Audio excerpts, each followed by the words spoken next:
Greetings, dear ones. I'm Kryon of Magnetic Service. This is a continuation, really, of a channel given before about light and dark on this planet. The ancestors of the area are still here. They're always here. There are some areas on the planet that are barren. And although this would be desert, there is so much life here in the way of the esoterics and the ancestors and what has happened, honoring thousands of years of life, of living by the ancient ones on this land. And so there is ancestry that is alive and well and listening here, even as I speak. For those who have just found this channel, it is the second channel of this meeting and the ending channel of the day. We find ourselves in Santa Fe, New Mexico, in the United States.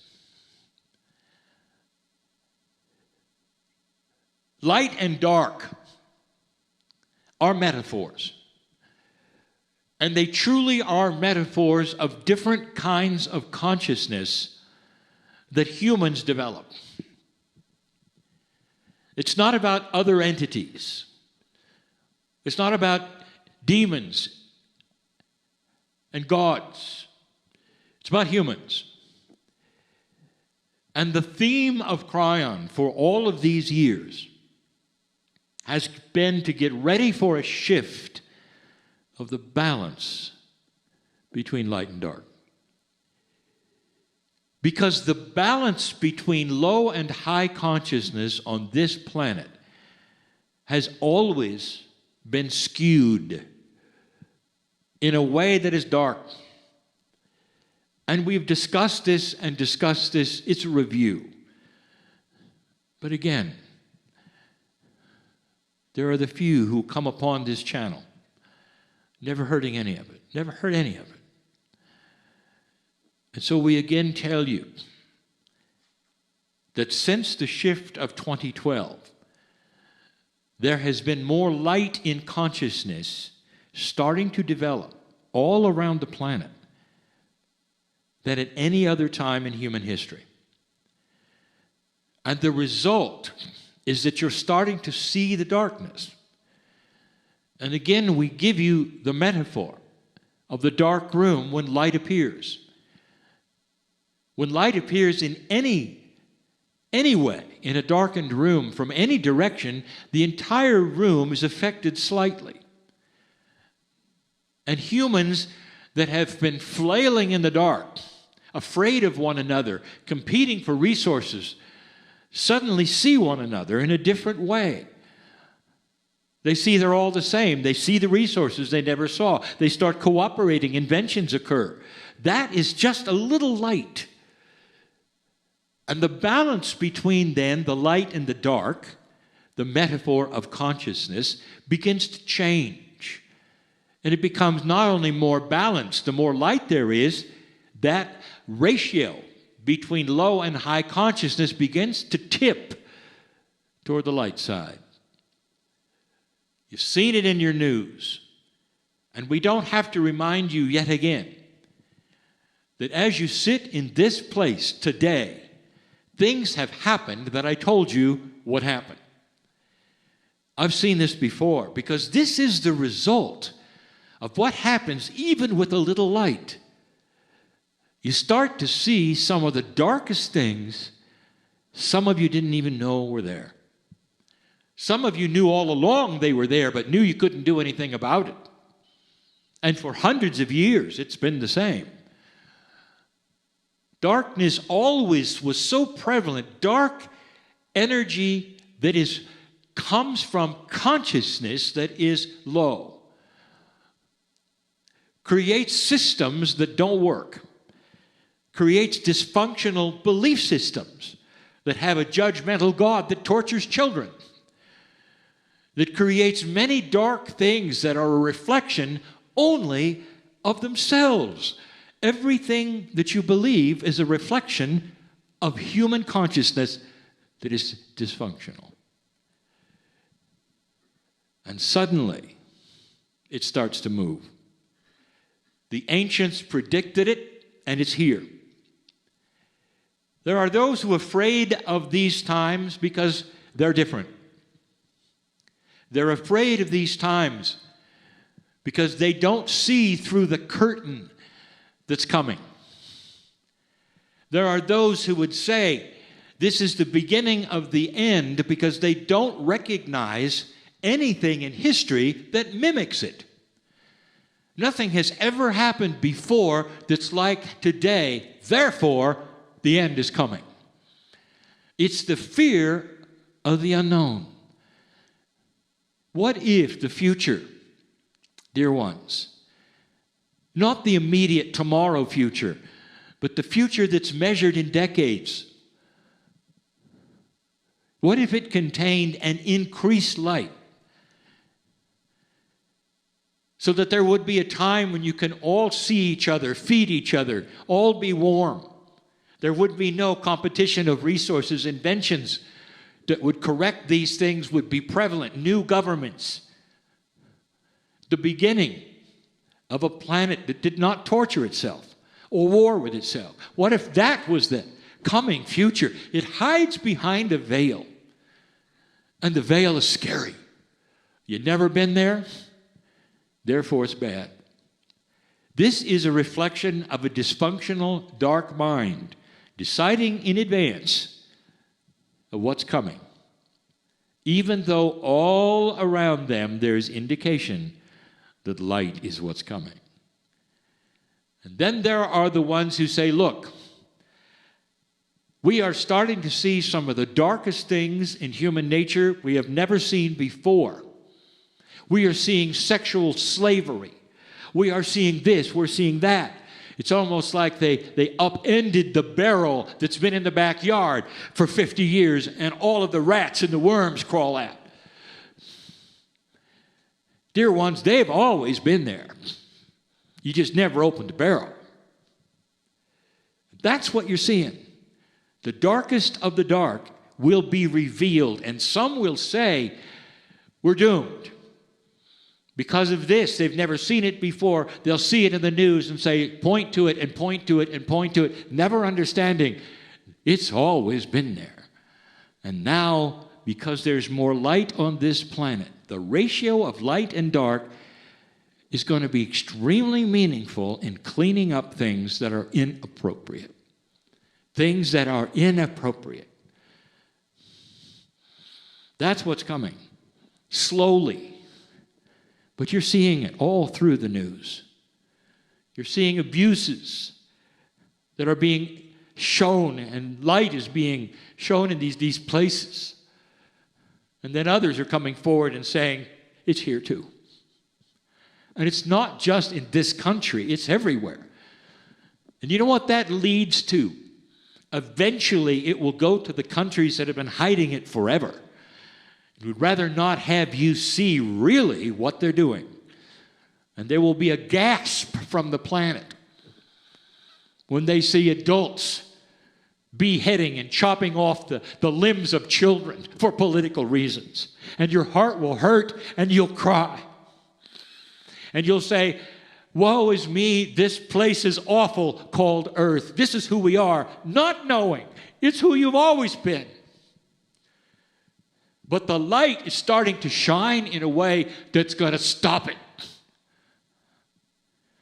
That's the news of Kryon. And there will be those who say, no, it's wrong.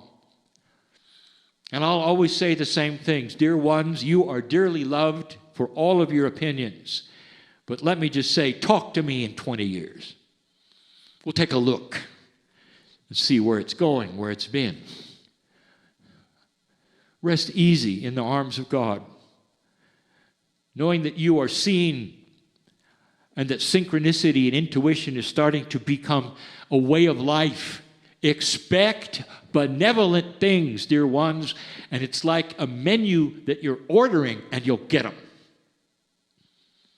Because the consciousness you have that is starting to emulate light has energy. And that energy can actually change that which you think is chance meetings or being in the right place at the right time. It's like you're designing a reality.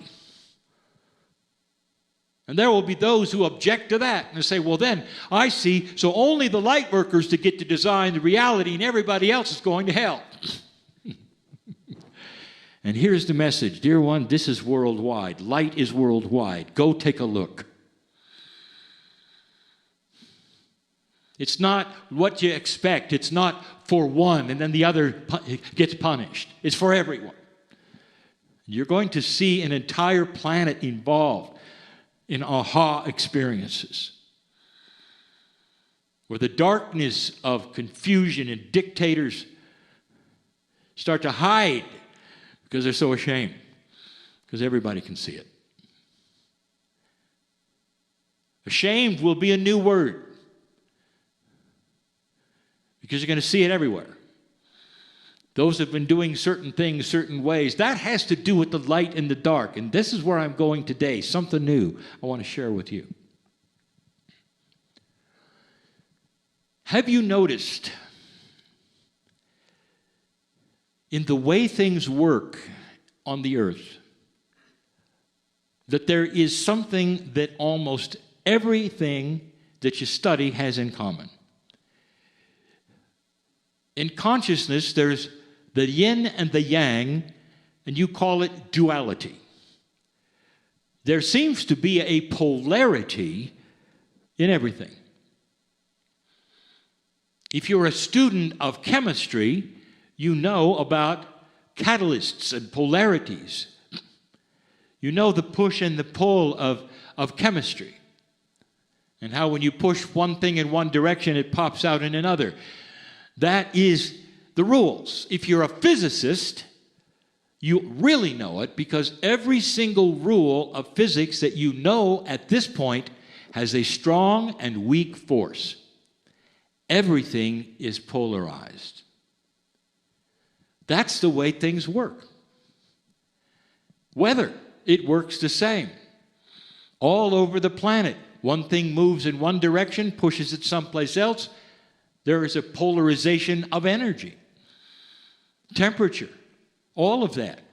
It's a system of reality, all the way down to the atomic structure. Magnetism itself is polarity. It's caused by atomic structure, one atom with too many electrons seeking one with too few. And that's magnetism. It's polarity. It's the yin and yang. Now, why am I telling you that? Because, dear ones, it's everywhere. Some time ago, we gave you a channel that told you that your Akashic memories are going to start to change. That in an older energy that was darker with consciousness, that you tended to remember the dark things. And that in your Akash, you would have things that might have happened in past lifetimes. But the energy would always be negative. You don't wake up in the middle of the night because you had a good experience in your Akash. You wake up because you had a bad one. You don't go to a past life reader to find you drowned last time, and that's the reason you won't go near water. This is why you go. You don't go to a past life reader because you found something magnificent and you want to know more. And we told you that's changing. That you're going to start having visions and dreams of yourself, and you're going to start remembering joy. The most beautiful things that ever happened, the birth of children, and you're going to wake up with light around you, sobbing in joy. Some of you will go to psychologists saying, "What's wrong with me? I'm too happy." Now, what is that that's happening? It's a reflection of a polarity that starts to change. So with this dark and light relationship starting to have more light, metaphorically, consciousness is starting to repair itself and become a bit more elegant, your Akash is responding. You see, that's the system. There are certain things within you that will pattern themselves over the dark and light balance. If there's dark consciousness on the planet, you're going to remember dark things. If there's more of a balance of consciousness on the planet that's starting to improve, you're going to be more comfortable and start remembering the good things as well as some of the negative things. There'll be a balance instead of only one kind of thing. It was a week ago that I broached the subject in Monument Valley, where the ancestors were again listening. And they're listening now because what I'm going to tell you involves them as well. If you could picture your ancestors, those you've loved and lost on this planet, on the other side of the veil in a multi-dimensional way, not as human beings, but almost angelic, not linear, but loving you and seeing you. Question, what do you think they want for you? And the answer would be balance, love, good things, long life, appreciation, understanding. Why is it that the ancestors are called upon all the time for wisdom? And the reason is because they have it. There will be those indigenous who will sit for hours, if not days, gleaning the intuition of the ancestors, sitting and waiting until they get finally, perhaps in a trance or a vision, answers that they need from the other side of the veil, through those that they've loved and lost or know about, or through the oral traditions that they even have names for. Well, I'll tell you something that you didn't expect, and I want to go slow with it. I want to call it reflection. I might even call it the changing light worker's reflection pond. Reflection is a term that you might use for remembering things, revisiting things from the past. A mirror reflects something real. It's you. And you look upon the mirror and it's reflecting something that is there. If you reflect something that happened in the past that is real. But most often, the things that you reflect on are dark. In a world that has a strong and weak force for every single atom, you have created a consciousness that reflects on the weakest part. The darkest things that have happened in your life rule you. In this room and listening to this, there are so many different kinds of pasts for humans. But if you go right back to the beginning, there are some horror stories of how you were brought up, of what happened, with how many parents you had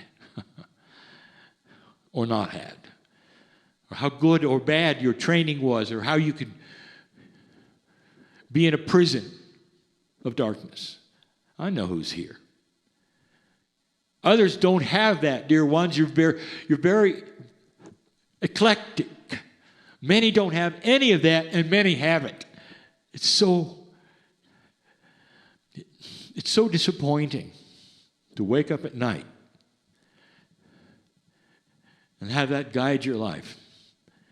And many of you will walk through life and have been imprinted with the neurons in your brain with your past, things that have happened all along your lifespan, and they affect how you meet people, what you say, your countenance, if you're happy or sad, or how fast you age, depending upon how bad it's been. I bring it up again. I have to. I always want to. Because God knows the sorrow of a mother who's lost a child. And sometimes that defines the rest of the mother's life, period. She can't get through it. Oh, there'll be time when she stops crying and mourning to a certain degree, but every time it comes back, it's just like it was there in front of her, reflecting in all its awfulness. And to the last breath, that's who she is, the mother who lost a child. Now I'm going to ask you, what is wrong with this picture for a child of God? What is wrong with this picture for a human being that has a higher self? And I'll tell you, because there's no yin and yang. There's no polarity. There's only the weak force. That's all you got. And every time you go there is sorrow. Where's the light? And that's what I want to tell you, is that if you believe what I am telling you about strong and weak force, light and dark and polarity, it has to be there. And it's going to win out over the darkness. There'll come a time, dear ones, if you start working on this, where you go back to those places of reflection, and with the darkness becomes light. To the mother who's lost a child, you go back to that point, and instead of seeing the horror and the remembrance and the heartsick and all the things, all of a sudden, you see the face of the one you lost who is still with you saying, Mom, I love you. A bright light is there along with the darkness, and you start to see it. And you start to say, I want the light part. I want the assurance of the fact that this wonderful, beautiful child of mine is with me for till my last breath, and they are. And that's the light that will temper the dark and start to balance it, so it can't grab you anymore and take you places anymore and ruin your life anymore. This is what's going to happen, is the light and the dark is going to start balancing up. You start thinking about your past. What about the one who betrayed you? I know who's here. Can you see the light yet in the betrayal, because it kicked you in the rear and got you where you're sitting today? I know who's here. Without it, you wouldn't be here. Or without it, you wouldn't have met A, B, C. Call it what it is.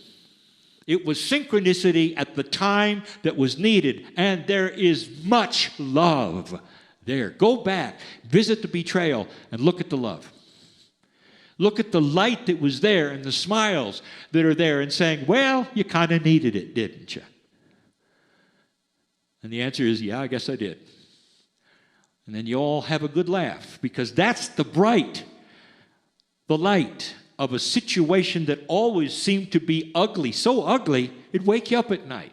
Or so ugly that it gave you an ulcer. Or so ugly, on and on and on. How many of you are with people who complain about the same thing all the time? You haven't seen them in 2 years, you have lunch with them, and it's the same tape. It's almost like they pushed a button. You'd like to tell them about that, wouldn't you?